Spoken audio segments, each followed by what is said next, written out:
when you want your text to look like it's wrapping around an image, first of all, you'll need to probably add a column to the right or to the left, depending where your image is, and then another row underneath. And what I recommend so that you really understand how it works is to hover on things. And for example, when we hover on this text element, you see this is the spacing that we have slightly underneath and around.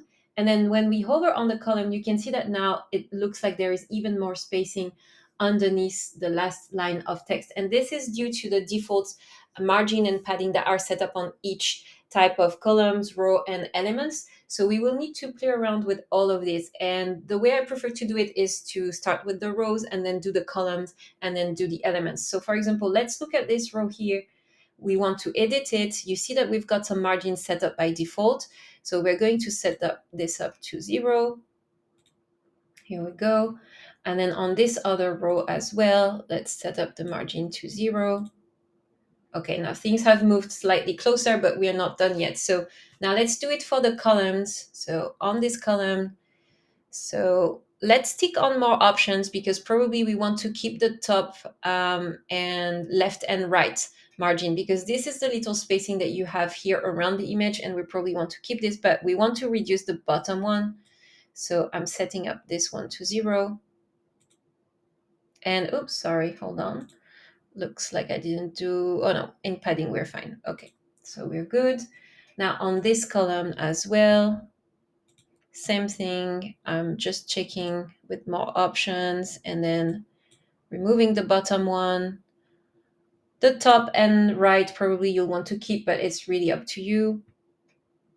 And then here we've got 0. And on this column as well, because this is both a row and a column, same thing.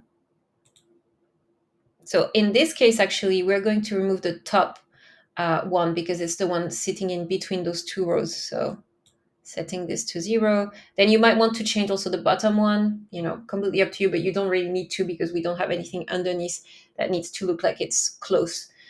So we're fine here.